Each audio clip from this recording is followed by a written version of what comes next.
दोस्तों स्वागत है आपका अपने YouTube channel Nilesh study class में।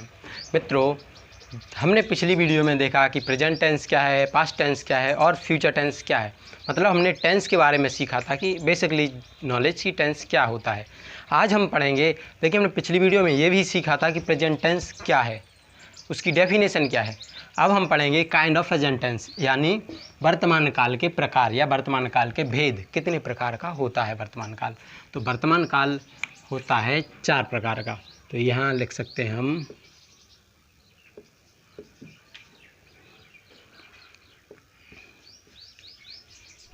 प्रेजेंट टेंस, इसी को बोलते हैं वर्तमान काल।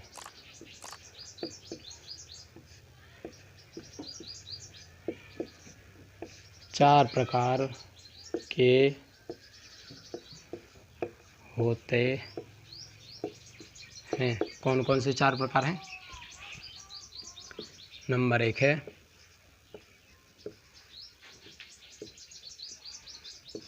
Present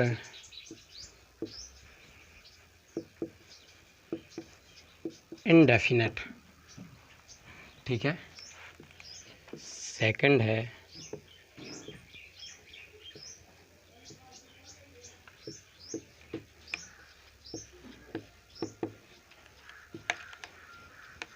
present continuous. थर्ड है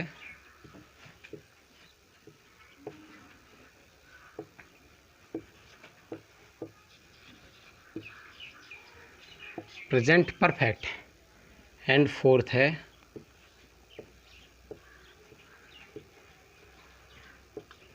प्रेजेंट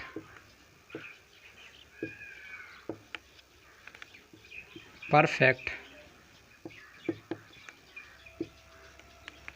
कंटिन्यूअस, ठीक है। आइए अब हम देखते हैं इसको हिंदी में क्या कहते हैं, इसको हिंदी में क्या कहते हैं, इसको हिंदी में क्या कहते हैं, इसको हिंदी में क्या कहते हैं। तो हिंदी में इसको कहते हैं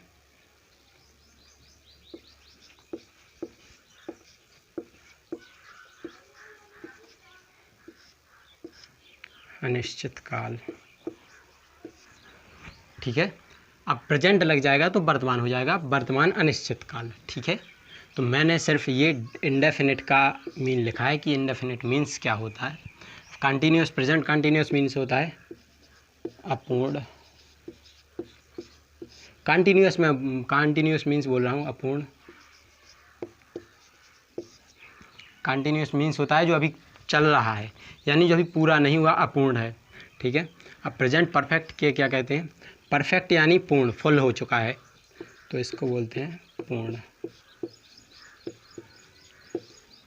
ठीक है। अब प्रेजेंट परफेक्ट कंटिन्यूअस को क्या बोलेंगे? तो प्रेजेंट मीन्स तो होता है वर्तमान, परफेक्ट मीन्स क्या होता है? परफेक्ट मीन्स देखिए पूर्ण, और कंटिन्यूअस मीन्स होता है अपूर्ण। तो पूर्ण प्लस अपूर्ण, आप लोगों ने संधि पढ़ी होगी हिंदी में, तो बोलते हैं पूर्ण प्लस अपूर्ण इज इक्वल टू पूर्ण अपूर्ण। ये पूर्ण प्लस अपूर्ण इज इक्वल टू पूर्ण अपूर्ण। तो ये होता है प्रेजेंट परफेक्ट कंटिन्यूअस। यानी अब देखिए प्रेजेंट परफेक्ट कंटिन्यूअस का मतलब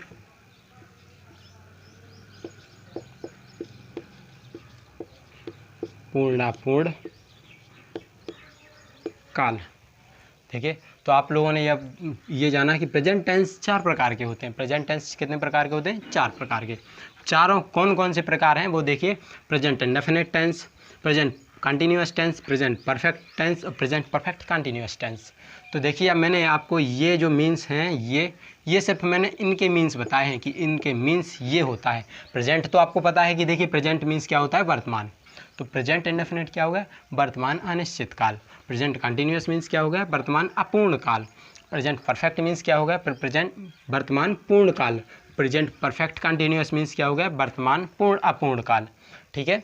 देखिए यहाँ पर आपको ये ध्यान देना है, परफेक्ट कंटिन्यूअस है तो पूर्ण प्लस अपूर्ण है, पूर्ण अपूर्ण हुआ है। आप इसको ऐसा भी लिख सकते हैं, पूर्ण अपूर्ण काल। अगर आप ये बोलेंगे तो ये कोई गलत नहीं होगा, इसी को हमने ये लिख दिया। संधि आप लोगों ने पढ़ी होंगी तो उसी से आया ये। अब आइए देखते हैं हम। देखिए मैं एक बार आपको फिर से बता देना चाहूँगा कि ये मीनिंग्स हैं जो इंडेफिनिट, कंटिन्यूअस, परफेक्ट और परफेक्ट कंटिन्यूअस। तो आपको ये मीनिंग्स अच्छे से याद कर लेनी है, अदरवाइज़ आप ये मीनिंग्स याद नहीं करेंगे तो आपको बहुत सारी प्रॉब्लम हो जाएगी। क्योंकि आपको आता है लेकिन आपको प्रेजेंट कैसे करना है, अर्थात शो कैसे करना है, आपको राइट करके लिख करके आपको शो करना है कि आपको दिखाना है कि हमें कितना आता है। देखिए आपसे कोई मौखिक टेस्ट नहीं लेता इसका, ठीक है। तो ऐसा ये आएगा कि प्रेजेंट इंडेफिनिट की डेफिनेशन आपको मीनिंग्स लिखनी पड़ेगी कि प्रेजेंट इंडेफिनिट की मीनिंग क्या है। तो ये होती है PRESENT INDEFINITE, तो ये होती है प्रेजेंट इंडेफिनिट की डेफिनेशन। इसी तरह आपको कंटिन्यूअस की मीनिंग याद करनी पड़ेगी, CONTINUOUS, परफेक्ट की PERFECT, और परफेक्ट कंटिन्यूअस यानी परफेक्ट मिला दीजिए और कंटिन्यूअस मिला दीजिए तो ये परफेक्ट कंटिन्यूअस बन जाएगी। तो आपको ये मीनिंग्स याद रखनी है और इसका हिंदी का मीन्स भी याद रखना है, ठीक है। तो आइए अब हम देखते हैं प्रेजेंट इंडेफिनिट के बारे में कि प्रेजेंट इंडेफिनिट एक्चुअल में होता क्या है, यानी वर्तमान अनिश्चित काल क्या है। तो देखिए वर्तमान अनिश्चित काल क्या होता है, तो ये आएगी डेफिनेशन इसकी, जिन वाक्यों के अंत में ता है, ती है, ते हैं या तथा ताहूँ,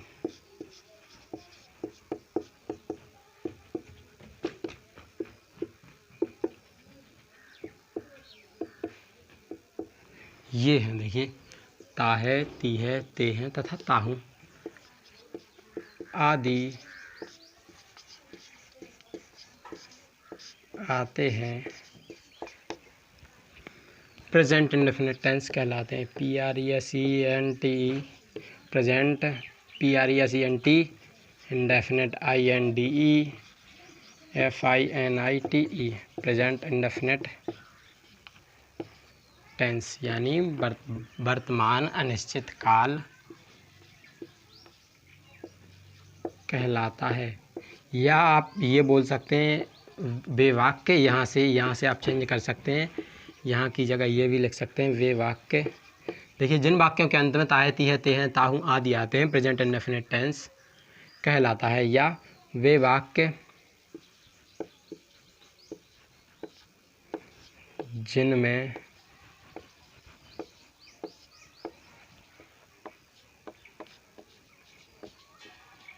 ता है, ती है,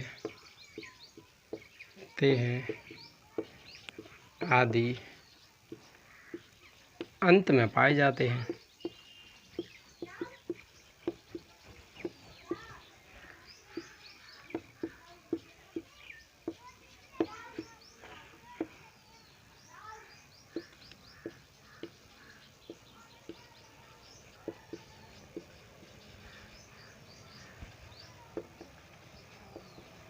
प्रेजेंट इंडेफिनिट टेंस कहलाता है।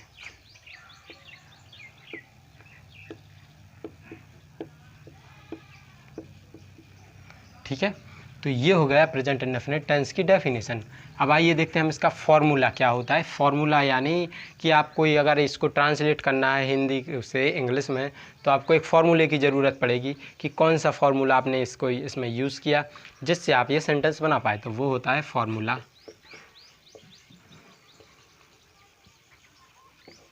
फॉर्मूला क्या होता है, सब्जेक्ट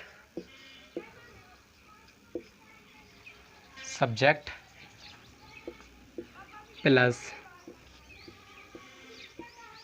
वर्ब में एस या ES प्लस ऑब्जेक्ट। अगर ऑब्जेक्ट है तो आपको ऑब्जेक्ट लास्ट में लिखना है, ठीक है। तो प्रेजेंट इंडेफिनिट टेंस की क्या पहचान है, ये कि ता है, ती है, ते हैं, ताहूँ आदि आते हैं अंत में। और ये इसका फॉर्मूला है। आपको अगर जैसे कोई सेंटेंस बनाना है, देखिए मैं आपको सेंटेंस बना के बता रहा हूँ एग्जाम्पल। ये फॉर्मूला आपको याद रखना है। सब्जेक्ट मीन्स होता है कर्ता, कर्ता यानी जो काम करता है वो कर्ता कहलाता है। कर्ता यानी कार्य को करने वाला कर्ता कहलाता है। जो कार्य किया जाता है, जो कार्य किया जा रहा है वो कर्म है, जो कर्म। और जो मतलब जिसके द्वारा जो करने की, जो हम जैसे कोई काम कर रहे हैं उसको क्या बोलते हैं, उसको बोलते हैं क्रिया। क्या? क्रिया। ठीक है, क्रिया। अगर जैसे हम आपको सेंटेंस के रूप में बताएं तो जैसे राम सोता है। ठीक है, तो यहाँ आएगा राम सोता की होती है स्लीप, सोना, और इसमें लग जाएगा एस, स्लीप्स। Ram स्लीप्स, full stop. ठीक है, तो देखिए ये आ गया राम सोता है, इसका एग्जांपल आ गया। अब आइए हम दिखाते हैं आपको कि वर्ब में एस या ई एस इन दोनों में से कौन लगेगा, तो वो हम दिखाते हैं। आइए देखते हैं एस या ई एस का प्रयोग, कि एस और ई एस का, एस या ई एस का प्रयोग हम कैसे कंफर्म करें कि इसमें एस आएगा इस वर्ब में या ई एस आएगा। ठीक है, तो देखिए सिंपल है। देखिए ये प्रयोग होगा एक वचन के साथ, बहुवचन के साथ इसका प्रयोग नहीं होगा। बहुवचन के देखिए मैं आपको पहले वचन दिखा देता हूँ इसी में। जैसे एक वचन आप लोगों ने पहले से सीखे होंगे, सिंगुलर। इसको इंग्लिश में बोलते हैं, चूँकि इंग्लिश है सब्जेक्ट तो इंग्लिश में ही लिखना पड़ेगा, सिंगुलर। और बहुवचन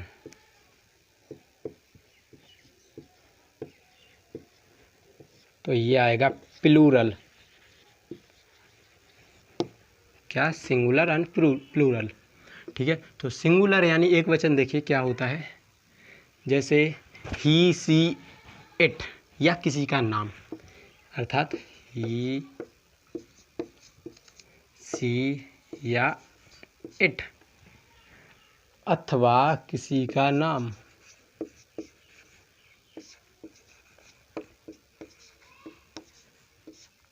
इसके साथ में होता है एस या ई एस का प्रयोग। ठीक है, इसके साथ में एस या ई एस का कोई प्रयोग नहीं होता है। इसका देखिए बहुवचन क्या है, आई वी यू दे, ये है हमारे बहुवचन। ठीक है, तो देखिए ही सी इट के साथ किस तरह से एस या ई एस का प्रयोग करते हैं। देखिए इसके साथ तो एक्चुअल में होना नहीं है प्रयोग, बहुवचन के साथ एस या ई एस का प्रयोग नहीं होता है। तो इसके साथ तो सेंटेंस सिंपल आएंगे, जैसे मैं दौड़ता हूँ, मैं दौड़ता हूँ, इसका एक ही सेंटेंस से आप कंफर्म कर लेंगे। तो इसका सेंटेंस बहुत सिंपल बनता है। मैं क्या क्या मीन्स होता है, मैं होता है आई मीन्स, आई यानी मैं। तो आई दौड़ना की होती है रन, तो आई रन, फुल स्टॉप ज़रूर लगाइएगा। तो ये आई रन हो गया, यानी मैं दौड़ता हूँ। तुम हंसते हो, इसी सेंटेंस को देखिए, अगला देखिए सेंटेंस नंबर 2। मैं ये पहले बहुवचन का बता रहा हूँ ताकि आपको बहुवचन क्लियर हो, उसके बाद एक वचन में एस या ई एस का प्रयोग ले चलता हूँ। जैसे तुम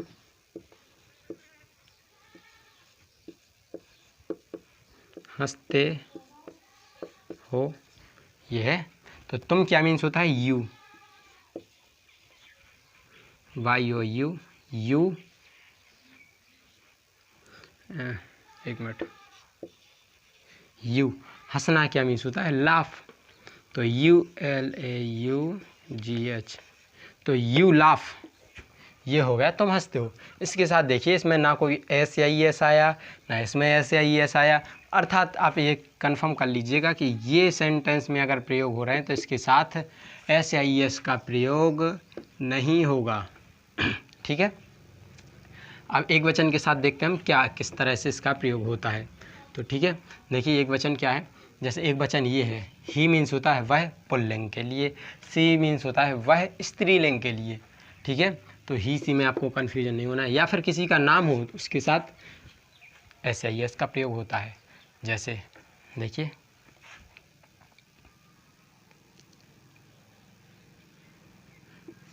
वह खाता है, ही ईट्स।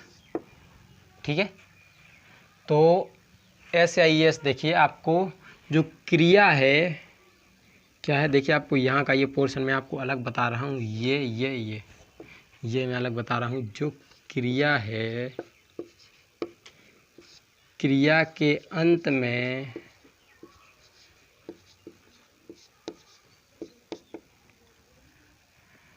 आपको कॉन्सोनेंट्स और वॉवेल्स तो आते ही होंगे, तो ये जो है ये आता है वॉवेल्स की जगह, ये आता है कॉन्सोनेंट्स की जगह। ठीक है, तो आपको वॉवेल्स और कॉन्सोनेंट्स, वॉवेल्स हो तो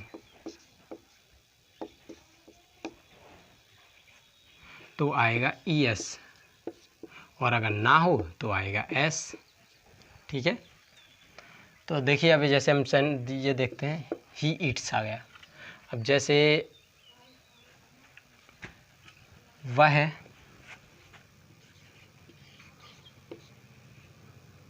विद्यालय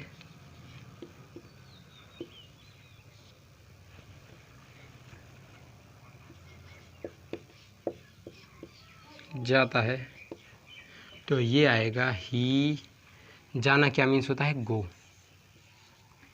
ठीक है, देखिए अब इसको देखिए आप, क्रिया के अंत में वॉवेल्स यानी स्वर हो, देखिए ये हैं स्वर। स्वर क्या होते हैं, A, E, I, O या U, कैपिटल है। अगर ये हैं तो ये कहलाते हैं आपके स्वर यानी वॉवेल्स। तो ये अगर अंत में आए तो आपको ES का प्रयोग करना है, अदरवाइज S लगता है तो ES आएगा यहाँ पर। देखिए चूँकि O है हमारा वॉवेल यानी स्वर, तो आएगा इसमें ES लगेगा। कहाँ जाता है, विद्यालय यानी स्कूल। अभी ये वाक्य हमारा पूरा नहीं हुआ, देखिए इसमें कुछ, जैसे वह विद्यालय जाता है तो वह विद्यालय को जाता है यानी की ओर, वह विद्यालय को जाता है, तो को की जगह आएगा to, he goes to school. ये हमारा वाक्य सही है। ठीक है, तो आज हमने देखा कि प्रेजेंट टेंस क्या है, प्रेजेंट टेंस कितने प्रकार का, प्रेजेंट टेंस में भी हमने प्रेजेंट इंडेफिनिट टेंस स्पेशली के लिए देखा, और उसमें देखा हमने सेंटेंस कैसे बनते हैं, SIES का प्रयोग कैसे होता है। ES का प्रयोग वहाँ होता है जहाँ क्रिया के अंत में वॉवेल हो यानी स्वर हो, और अगर स्वर नहीं है तो आएगा हमारा S, जैसे ईट। इसी सेंटेंस को ले लीजिएगा और इस सेंटेंस को ले लीजिएगा। देखिए, तो वह खाता है, तो इस क्रिया के अंत में वॉवेल यानी स्वर नहीं थे तो हमने S लगाया था। और ये देखिए वह विद्यालय जाता है, ही गोज़ टू स्कूल, यानी इसमें गो जाना, गो के लास्ट में वॉवेल है GO है, देखिए ये है, तो O के साथ में हमने ES लगाया, चूँकि ये है नियम। देखिए क्रिया के अंत में वॉवेल हो तो ES आता है। तो ही गोज़ टू यानी को, दिशा के लिए स्कूल, जैसे स्कूल किसी दिशा में होगा, जैसे मैं अपने घर जाता हूँ, I go to my home, to आ रहा है यानी को जा रहा हूँ, तो ही गोज़ टू स्कूल। अब अगर यहाँ कोई नाम होता है, जैसे राम विद्यालय जाता है, तो यहाँ पर आ जाता Ram goes to school, simple सा है। तो ये कर्ता जो चाहे हो उसी की जगह हम ये यूज़ कर सकते हैं। और अगर एक वचन के साथ ही हम SIES का प्रयोग करते हैं क्रिया में, और अगर क्रिया के अंत में वॉवेल है यानी स्वर है तो ES, और अगर व्यंजन है कॉन्सोनेंट्स है तो S का प्रयोग करते हैं। तो मित्रों, आज की वीडियो आपको कैसी लगी हमें कमेंट्स बॉक्स में ज़रूर कमेंट करके बताइए। अगर वीडियो अच्छी लगे तो वीडियो को लाइक, शेयर एंड सब्सक्राइब करना ना भूलें। नमस्कार, धन्यवाद।